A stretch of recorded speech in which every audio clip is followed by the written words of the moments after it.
मेरा नाम है Rajat and you are watching India's number one Hindi gay story channel. Hello दोस्तों, ये कहानी है 19 साल के सचिन की। देखने में गोरा, शरीर पे एक भी बाल नहीं, दाढ़ी मूछ भी अभी आई नहीं थी। उसका वेट 54 किलो और हाइट 5 फीट 7 इंच थी। सचिन के दोस्त के पापा की एज 42 ईयर्स है। वो मूछ रखते हैं और बाकी बॉडी पे हल्का हल्का बाल भी है उनके। वो एकदम गोरे हैं। उनका वेट करीब 72 kg और हाइट 5 फीट 6 इंच थी। अब आते हैं आगे कहानी पर। सचिन और जतिन बचपन के दोस्त हैं। वो दोनों एक साथ एक ही स्कूल में पढ़े हैं। उनका एक दूसरे के घर पर आना जाना लगा रहता था। जतिन की मम्मी नहीं थी, सिर्फ उसके पापा थे। वो लोग 1 BHK फ्लैट में रहते थे। उसके पापा उसके हिसाब से काफ़ी स्ट्रिक्ट थे, पर सचिन के साथ बहुत ज़्यादा फ्रेंडली थे। सचिन जब भी जाता सीधे उनके गले लग जाता, उनकी गोद में बैठ जाता और कभी कभी वो सचिन के गाल पर चूम लेते। यूं ही सब नॉर्मल बातें हुआ करती थीं सचिन और जतिन के पापा के बीच। लेकिन अंकल जतिन के साथ बहुत ज़्यादा स्ट्रिक्ट थे। हर छोटी से छोटी बात पर उस पर हाथ छोड़ देते थे। एक दिन सचिन शाम को जतिन के घर पर गया।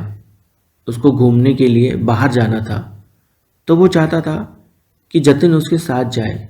सचिन दरवाजे के बाहर खड़ा था और अंदर से चिल्लाने की आवाज़ आ रही थी। अंकल जोर जोर से चिल्ला रहे थे जतिन पर। अंकल बोल रहे थे, एक काम नहीं होता तुमसे, सारा का सारा काम मेरे जिम्मे आ जाता है। कुछ तो करना सीख लो। पढ़ाई भी तुमसे ठीक से होती नहीं है। कहीं ऐसा ना हो आगे चलकर तुम ठेला लगाओ। इतना सुनकर सचिन ने डोर बेल बजा दी। वो समझ गया था आज जतिन बहुत ज़्यादा उदास होने वाला है। अंकल ने दरवाज़ा खोला और मुझे अंदर बुलाया। मुझसे बोले, क्या हुआ, कुछ काम है क्या? मैंने कहा, नहीं, ऐसे ही, बस जतिन के साथ घूमना था तो आ गया। इस पर वो बोले, बेटा, आज तो जतिन कहीं नहीं जाएगा। आज वो अपना होमवर्क करेगा जो उसने कब से नहीं किया है। सचिन बोला, ठीक है, बस ऐसे ही मिलने आया था, घूमने जाना था साथ में। अगर नहीं जा सकता तो कोई बात नहीं, पर उससे मिल तो सकता हूँ ना। अंकल ने हाँ बोल दिया। सचिन जतिन के पास गया तो देखा वो बाथरूम में कपड़े धो रहा था, बड़े उदास मन से। सचिन को देखते ही बोला, भाई आज तो नहीं आ पाऊंगा, तू चला जा। ये कहकर उसने बाथरूम का दरवाज़ा बंद कर लिया। सचिन वहाँ से बाहर निकला और दूसरे रूम में गया। देखा तो अंकल सोफे पे बैठकर आराम से टीवी देख रहे थे। सचिन जाकर उनकी बगल में बैठ गया। अंकल, क्यों डांट रहे हो इसको इतना कि वो इतना उदास हो जाता है? इस पे अंकल बोले, बताओ मैं क्या करूं फिर, साला अपना काम तक ठीक से नहीं करता। अब वो नहीं करेगा तो कौन करेगा? सचिन बोला, ठीक है, लेकिन आप इतना गुस्सा मत किया करो। अंकल बोले, बेटा, अगर उसको तुम अपने जैसा बना दो तो मुझे उस पर कभी गुस्सा करना ही ना पड़े। ये सुनकर सचिन हंस दिया और अंकल भी मुस्कुरा दिए। सचिन जाने वाला ही था कि टीवी पे एक किसिंग सीन आ गया और सचिन टीवी देखने लगा। अंकल ने सचिन की तरफ देखा और बोले, क्या देख रहे हो? सचिन ने तुरंत नज़र फेर ली और बोला, नहीं, कुछ भी तो नहीं, कुछ नहीं देख रहा मैं। सचिन जाने को खड़ा हो गया। वो उठकर जाने लगा तो अंकल ने उसका हाथ पकड़ लिया, उसे झटके से अपनी गोद में बिठा लिया और पूछा, ये सब करने का मन करता है क्या? सचिन बोला, अंकल, अब इतना बड़ा तो हो गया हूँ, थोड़ा तो मन करेगा ही ना। अंकल ने सचिन की पीठ सहलाते हुए उससे पूछा, सच में? सचिन ने कहा, हाँ, और दोनों हंस दिए। अंकल ने फिर बोला, अभी तो तुम अपने दोस्त से मिल नहीं पाए, आज रात को तुम यहीं रुक जाओ ना, तुम लोग जी भर के बात कर लेना फिर। थोड़ी देर सोचने के बाद सचिन बोला, हाँ ठीक है, रुक जाता हूँ, वैसे भी हॉलीडेज चल रहे हैं, घर पर जाकर भी क्या ही करूँगा। सचिन ने जाकर जतिन को बताया कि आज वो उसके घर पर रुक रहा है नाइट स्टे के लिए। जतिन तो बहुत खुश हो गया। सचिन बोला, मैं बस अपने कपड़े लेकर आता हूँ, और ये कहकर सचिन अपने घर को निकल गया।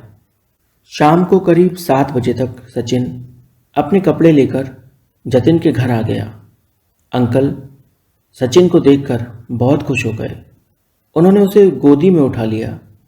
सचिन बोला, छोड़ दीजिए, अभी इतनी ज़रूरत भी नहीं है गोद में उठाने की, अब तो मैं इतना बड़ा हो गया हूँ। अंकल बोले, तुम बड़े तो हो गए हो, पर मेरे लिए तो तुम हमेशा छोटे ही रहोगे ना। उसके बाद अंकल ने खाना बनाया। सचिन भी उनकी खाना बनाने में मदद कर रहा था, और फिर जतिन भी आ गया। तीनों ने मिलकर खाना बनाया और फिर एक साथ डाइनिंग टेबल पर खाना खाने के लिए इकट्ठे हो गए। तीनों ने अच्छे से खाना खाया। अंकल अपना पैर हल्के हल्के सचिन के पैर से रगड़ रहे थे और सचिन कुछ भी नहीं बोल रहा था।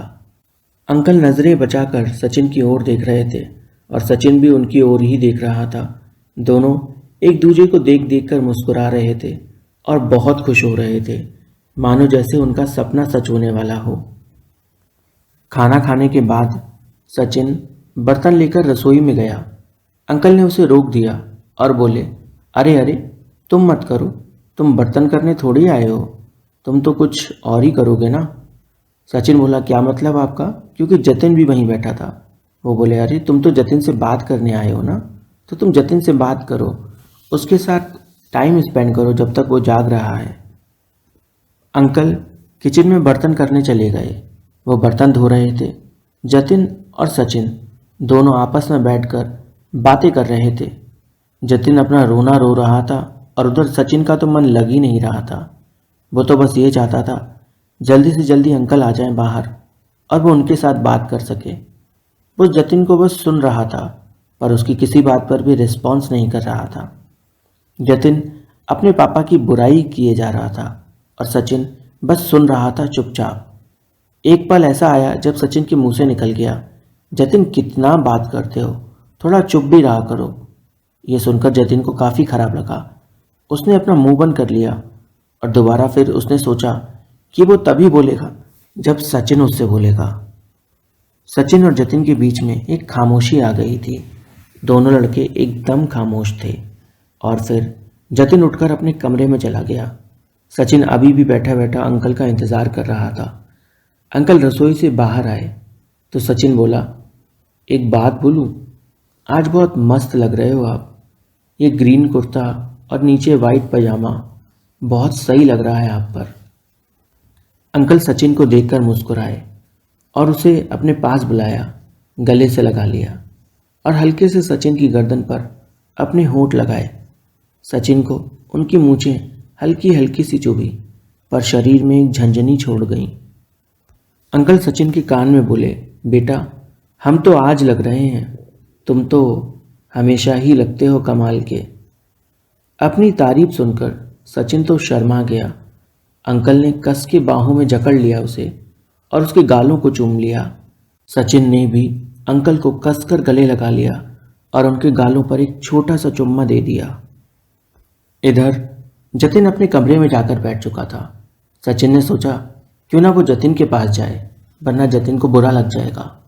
वो जतिन के बेडरूम में गया। उसने जतिन से बात करने की कोशिश की। जतिन थोड़ा नाराज था, पर जब सचिन बात करने लगा तो जतिन सारी नाराज़गी भुलाकर सचिन से अच्छे से बात करने लगा। दोनों ने थोड़ी देर बातें की। फिर अंकल आ गए और बोले, चलो दूध पीने का टाइम हो गया, ये लो तुम लोग दूध पी लो। जतिन ने दूध का गिलास उठाया और झट से गर्मा गर्म दूध पी गया। पर सचिन से गर्म दूध नहीं पिया गया। उसने अंकल से बोला, दूध अभी बहुत गर्म है, मैं अभी पी नहीं पाऊंगा। अंकल बोले, तुम दूध नहीं पियोगे तो फिर तुम जागते रहोगे। एक काम करो, मैं दूध को फ्रिज में रख देता हूँ ठंडा होने, तुम उसमें से निकाल कर पी लेना। दूध पिए हुए बस 10 ही मिनट बीते थे कि जतिन को तो नींद आने लगी। वो जोर जोर की उबासी ले रहा था। सचिन जतिन को देखकर बोला, यार तुमको तो बहुत नींद आती है, कितना ही सोओगे, बस भी करो। आज मैं तुम्हारे यहाँ नाइट स्टे करने आया हूँ और तुम रात में सो रहे हो। जतिन बोला, क्या करूँ, अब नींद आ रही है तो आ रही है। वैसे तुम चाहो तो पापा के कमरे में जा सकते हो, उनको नींद नहीं पड़ती रात में, वो इधर उधर चक्कर काटते रहते हैं। मैं तब तक यहाँ चैन से सो जाऊँगा, तुम उनसे बात कर लेना। सचिन चाहता तो अंदर से यही था, पर हामी कैसे भर देता। उसने कहा, क्या यार, क्या बातें कर रहे हो, चलो उठ के बैठो। पर जतिन से तो उठा नहीं जा रहा था। वो बस लेट गया और 5 मिनट भी नहीं बीते कि वो गहरी नींद में चला गया। अंकल ने हॉल में जो उनका फोल्डेबल सोफ़ा था उसका बेड बनाया हुआ था। सचिन उठकर गया और उसने फ्रिज में से दूध का ग्लास निकाला। देखा तो फ्रिज में ग्लास नहीं था। सचिन ने फिर अंकल से पूछा, अंकल दूध का ग्लास कहाँ है? वो बोले, आज भी दूध ग्लास से ही पियोगे क्या? सचिन बोला, मतलब फिर किससे पीऊँगा? अंकल हंसने लगे। सचिन भी शर्मा दिया। फिर उन्होंने बोला, दूध का ग्लास फ्रीजर में है, उसमें से निकाल लो। सचिन ने फ्रीजर खोला और दूध का ग्लास निकाला। दूध अब थोड़ा ठंडा हो चुका था। सचिन ने दूध पिया और ग्लास जाकर रसोई में रख दिया। तभी अंकल पीछे से आए और उन्होंने सचिन से कहा, बस जूठा ग्लास छोड़ दिया? तुम भी जतिन से कम नहीं हो, कम से कम इसको धो तो देते। सचिन ने जूना उठाया और जैसे ही उसने ग्लास हाथ में लिया, अंकल ने उसके हाथ पकड़ लिए और धीरे धीरे जूने से ग्लास को धोने लगे। अंकल और सचिन दोनों एक साथ उस ग्लास को काफ़ी देर से धो रहे थे। अंकल ग्लास धोते धोते सचिन को यहाँ वहाँ चूम भी रहे थे और सचिन ने अपनी आंखें बंद कर ली थीं। फिर उन्होंने ग्लास को धोकर स्लिप पर रख दिया और अंकल सचिन को गोद में लेकर बाहर आ गए। उन्होंने हल्के से सचिन को बेड पर लिटाया और फिर खुद भी आ गए। सचिन अंकल की बाहों में जाने को बेताब था और अंकल सचिन को अपनी बाहों में भरने को बेताब थे। कहानी में आगे क्या हुआ जानने के लिए वीडियो को लाइक कीजिए, कमेंट करिए और चैनल को सब्सक्राइब कर दीजिए।